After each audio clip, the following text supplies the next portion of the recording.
Tourist ആവശ്യങ്ങൾക്കും മറ്റും പോയവർ വിദേശത്തെ വിമാനത്താവളങ്ങളിൽ കുടുങ്ങിക്കിടക്കുകയാണ്. വിമാന സർവീസുകൾ റദ്ദാക്കപ്പെടുന്നതുകൊണ്ട് അവർക്ക് നാട്ടിലേക്ക് മടങ്ങി വരാൻ കഴിയുന്നില്ല എന്നാണ് സാഹചര്യം. നമുക്ക് കൊച്ചിയിലേക്ക് പോകാം. അവിടെ നവമി ദിനേശ് ഉണ്ട്. നവമി, ഇന്നു മാത്രം 16 സർവീസുകൾ നെടുമ്പാശ്ശേരിയിൽ നിന്നും റദ്ദ് ചെയ്യപ്പെട്ടിട്ടുണ്ട്. എന്താണ് പൊതുവായൊരു അവസ്ഥ? ഇപ്പോൾ തിരുവനന്തപുരത്ത് കണ്ടതുപോലെ സാഹചര്യം തന്നെയാണോ കൊച്ചിയിലും ഉണ്ടാവുന്നത്?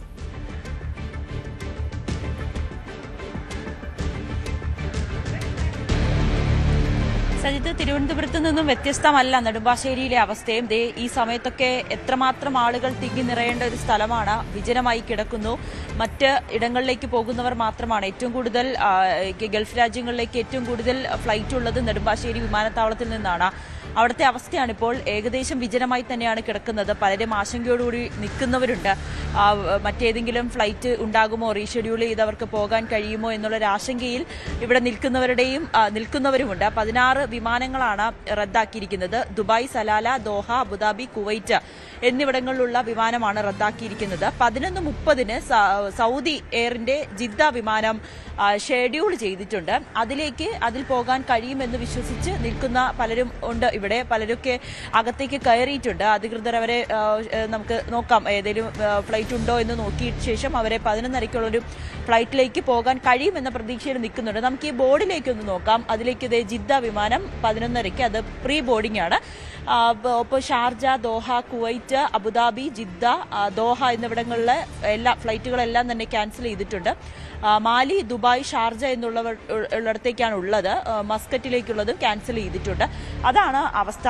ഇവിടെ ആളുകളൊക്കെ വലിയ പരിഭ്രാന്തരായിട്ടൊക്കെ നിൽക്കുന്നുണ്ട്. കുറച്ചുപേര് അകത്തേക്ക് കയറി. നമ്മൾ രാവിലെ ഇവിടെ വന്ന് ആളുകളോടൊക്കെ സംസാരിച്ചിരുന്നു. അവരുടെ ഒരു ആശങ്കയൊക്കെ അവർ പങ്കുവച്ചിരുന്നു. ഇന്നലെ തന്നെ ദോഹ വിമാനത്തിൽ കയറി. 2:30 ഉച്ചയ്ക്ക് 2:30 അവർ കയറി. പക്ഷേ അവിടുത്തെ സാഹചര്യം മോശമാണ്. ഫ്ലൈറ്റ് ഇറക്കാൻ പറ്റില്ല എന്നറിഞ്ഞതുകൊണ്ട് അല്പസമയം ഇവർ ഇങ്ങനെ കറങ്ങിയതിന് ശേഷമാണ് തിരിച്ച് വീണ്ടും ഇങ്ങോട്ടേക്ക് തന്നെ നെടുമ്പാശ്ശേരിയിലേക്ക് തന്നെ വരേണ്ട ഒരു സാഹചര്യം ഉണ്ടായി. അവരോട് ഇന്ന് പുലർച്ചെ വരാൻ പറഞ്ഞു. 6 മണി മുതൽ ഇവരെ ഇവിടെ കാത്തു നിന്നവരുമൊക്കെ ഉണ്ടായിരുന്നു.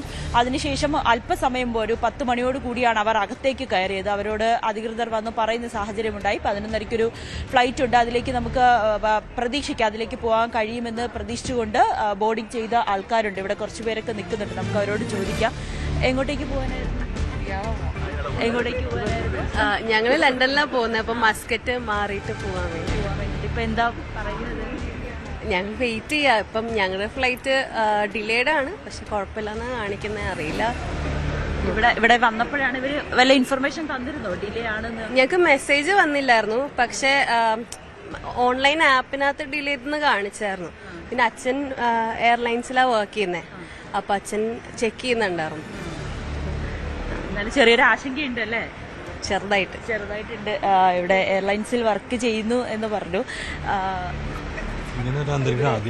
ഈ മൊത്തത്തിൽ ഫ്ലൈറ്റുകളെല്ലാം ഡിലേ ആണ്, ക്യാൻസൽ ചെയ്തവരുണ്ട്. വലിയ ആശങ്കയിലാണ് പലരും. ഇത് എന്തെങ്കിലും ഡിലേ ഒന്നും ഇല്ലല്ലോ അല്ലെ? ഫ്ലൈറ്റ് ഞാൻ പോകുന്നില്ല. മോള് പറഞ്ഞിരുന്നു കുഴപ്പമില്ല, ഡയറക്റ്റ് പോകാൻ കഴിയുമെന്ന് പ്രതീക്ഷിക്കുന്നു. അങ്ങനെ പലരും പ്രതീക്ഷയോടുകൂടി തന്നെ നിൽക്കുന്നതാണ്. ശരി, എയർലൈൻസിൽ വർക്ക് ചെയ്യുന്ന മൊത്തത്തിൽ ഫ്ലൈറ്റുകളുടെ ഒരു ക്യാൻസലേഷൻ ഉണ്ട്. ആളുകളൊക്കെ വലിയൊരു ആശങ്കയിൽ തന്നെയാണ്. അല്ല, അതിപ്പോ ഓരോ കൺട്രിയുടെ പ്രോബ്ലംസ് അല്ലേ. അത് ആളുകൾ ആശങ്കപ്പെട്ടിട്ട് കാര്യമില്ല. ഓരോരുത്തർ അവരവരുടെ സേഫ്റ്റിയാണ് നോക്കുന്നത്. അതുകൊണ്ടിട്ട് ക്യാൻസൽ ചെയ്തതിൻ്റെ പാനിക് ആവേണ്ട കാര്യമില്ല. അത് അവരുടെയും കൂടി ഒരു സുരക്ഷയ്ക്ക് വേണ്ടിയാണ് ഈ ഫ്ലൈറ്റ് ക്യാൻസൽ ചെയ്യണം. അത് എല്ലാവരും ഒന്ന് സഹകരിച്ച് പോവുക. കുറച്ച് ഇൻകൺവീനിയൻസ് ഉണ്ടാവും ആൾക്കാർക്ക്, പക്ഷെ അത് ഒരു ബുദ്ധിമുട്ടാക്കി കണക്കാക്കാണ്ട് നമ്മുടെ സേഫ്റ്റിക്ക് നോക്കുക മെയിനായിട്ട്. അത്രയേ ഉള്ളൂ.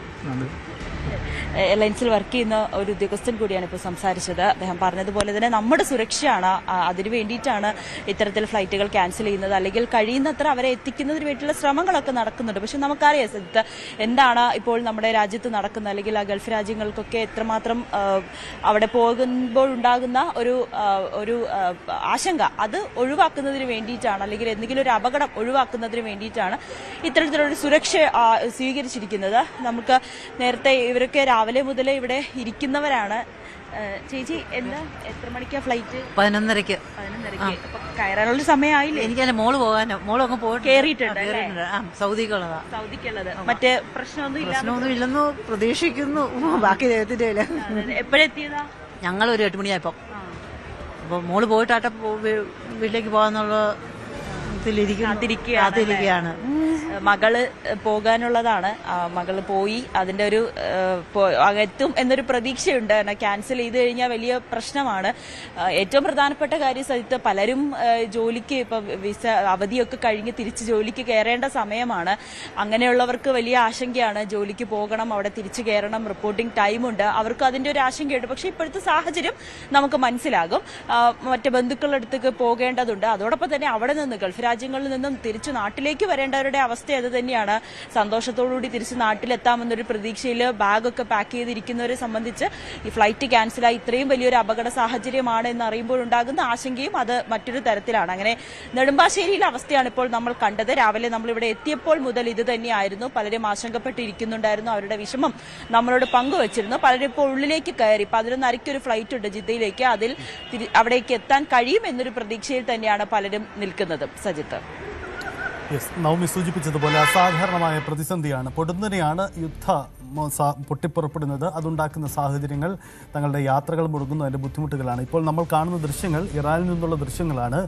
തങ്ങളുടെ പരമോന്നത നേതാവിൻ്റെ മരണം, അത് ദുഃഖത്തോടെ അദ്ദേഹത്തിൻ്റെ ചിത്രമൊക്കെ ഉയർത്തിക്കാട്ടിക്കൊണ്ട് ദുഃഖാർത്ഥരായി ആളുകൾ വൈകാരിക വായ്പകളോടെ നിൽക്കുന്ന ദൃശ്യങ്ങളാണ് ഇപ്പോൾ പുറത്തു വരുന്നത്. കരഞ്ഞു നിലവിളിച്ച് ആളുകൾ അയത്തുള്ള ഖമേനി നഷ്ടപ്പെട്ട വേദന അവർ പങ്കുവയ്ക്കുകയാണ്. ആ ദൃശ്യങ്ങൾ വ്യക്തമാകുന്നത് അതാണ്. ഇസ്രയേലിന്റെ അതിശക്തമായ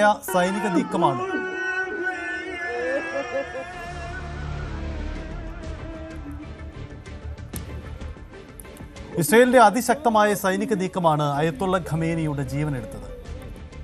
ഇന്നലെ അതിരാവിലെയാണ് ഈ ആക്രമണം നടന്നത്. ബെഞ്ചമിൻ നെതന്യാഹുവും ഡൊണാൾഡ് ട്രംപും തമ്മിൽ നിരന്തരമായി ഈ സൈനിക നീക്കം സംബന്ധിച്ച ആശയവിനിമയം നടക്കാറുണ്ടായിരുന്നു. പക്ഷേ ആക്രമണം നടക്കുമ്പോൾ ബെഞ്ചമിൻ നെതന്യാഹു എവിടെയായിരുന്നു? സംശയമോർത്തുന്ന ചില സാഹചര്യങ്ങൾ ഇതിനിടെ പുറത്തു വന്നിട്ടുണ്ട്. ഇസ്രയേൽ പ്രധാനമന്ത്രിയുടെ ഔദ്യോഗിക വിമാനം സംശയകരമായ സാഹചര്യത്തിൽ ആകാശത്ത് ഇന്നലെ മണിക്കൂറുകളോളം വട്ടമിട്ട് പറന്നു. ഇതെന്തിനായിരിക്കുമെന്ന ചോദ്യമാണ്. ഒരുപക്ഷേ ബെഞ്ചമിൻ നെതന്യാഹു ഈ വിമാനത്തിൽ അവിടെ ഉണ്ടായിരുന്നു. 13 തവണയിലധികം ആകാശത്ത് വട്ടമിട്ട് പറന്നുകൊണ്ട് ഏറെ സമയം ആകാശത്ത് ആ വിമാനം ചെലവഴിച്ചത് എന്തിനായിരിക്കാം? എന്തായിരിക്കും അവിടെ സംഭവിക്കുക?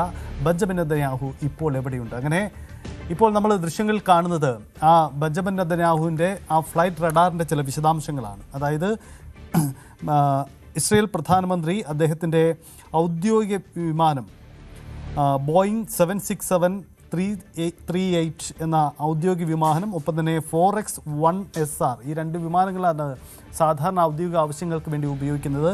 ഇതിലൊരു വിമാനമാണ് വട്ടമിട്ട് പറന്നത്. എന്തായിരുന്നു ഇതിൻ്റെ സാഹചര്യം നമുക്ക് നോക്കാം. അജയ് സുധാ ബിജു ചേരുന്നു. അജയ്, നമുക്കറിയാം കൂടുതൽ വാർത്തകൾക്ക് news 18 Keralam YouTube channel subscribe ചെയ്യുക.